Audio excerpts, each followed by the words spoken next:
Welcome everyone to our segment called the Gulf Coast Development. We're a bi-weekly, which means every other week segment, sharing with what's happening in Sarasota and Bradenton with future development. My name is Mike Rennick. I'm the senior broker and team lead of Team Rennick Real Estate Services. My partner in these segments is... Good morning, my name is Michael Hankin. I'm a board certified real estate attorney here in Sarasota. Where are we today, Mike? Today we're at 430 Kumquat Court, which is in the Rosemary District, just adjacent to downtown Sarasota. This project is fairly unique because it's one of the last projects, or if not the last project, that was able to squeak in under the old Rosemary District overlay district. Okay. What that overlay district did was provide increased density for developments in the Rosemary District, and it increased it from 25 units up to 75 units. So that's a significant increase then. A huge, triple the amount of density that was allowable prior to the change. And so for our folks that are watching that may not, this may be a new term to them, when we talk about density, what does that mean? So density means the number of units that is allowed to be, or a number of residential units or homes or condos that are allowed to be within a certain amount of land area. So prior to the change, they were allowed to have 25 living units per acre of land. Okay. After the change, which sunsetted just recently, but after the change, they were allowed to have 75 units per acre. Okay. So this property, the application for the change to allow this development, snuck in right under the sunsetting or the ending of that increased density.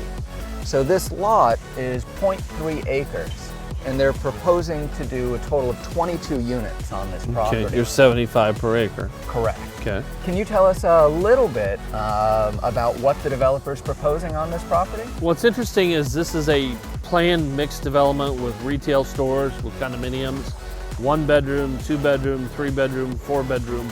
So in this area that you're seeing on the video, and you'll see through some of the highlights with the aerial shots that we have, it is going to be both condos and stores. Now the purpose for this, being in this part of the Rosemary District, this is one of the areas that has one of the higher crime rates in Sarasota.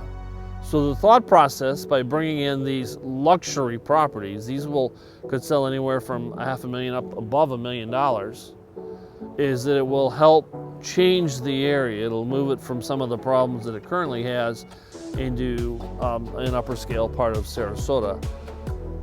The thought is out whether that actually works or not, because you still have, and when you see in the footage, you still have the rest of the neighborhood that's still here. So sure, and there's always the conflict between rising property values, luxury development, and the homeless population. So this particular development, part of the write-up, part of the application, states that this would help with the crime in the area.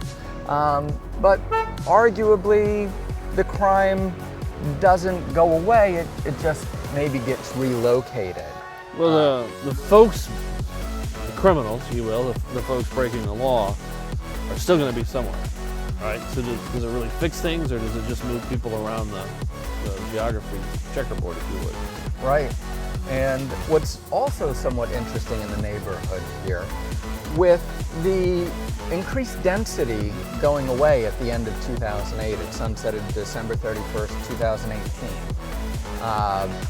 The neighborhood, you see a lot of very dense developments which took advantage of the increased density over the last few years, and then a lot of lower income, undeveloped homes that existed prior to the density increase.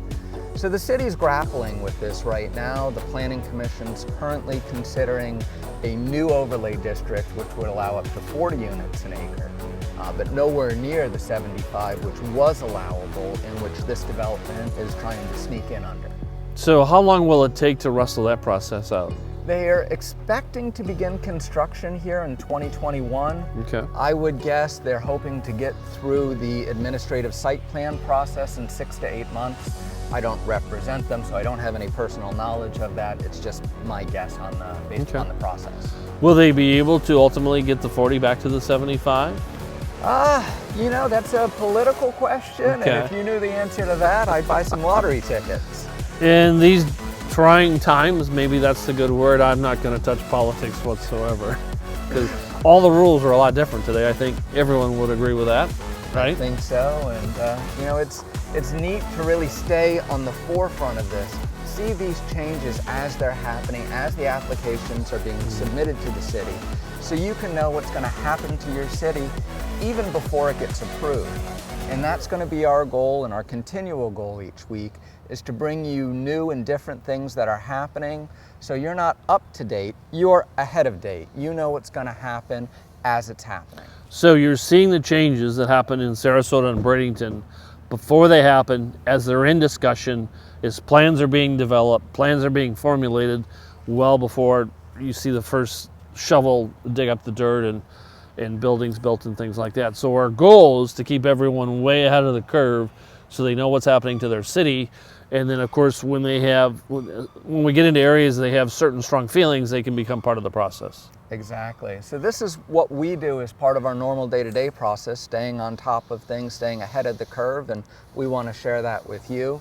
If you have any specific questions, you can always reach me at the office. I'm at 941-957-0080. If you have real estate purchasing or sale needs or questions, Mike, how can they reach you? 941-400-8735.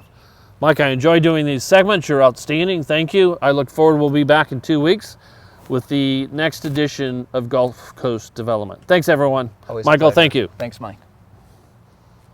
Your hands are cold. They are. They are. I always, whenever I'm under pressure.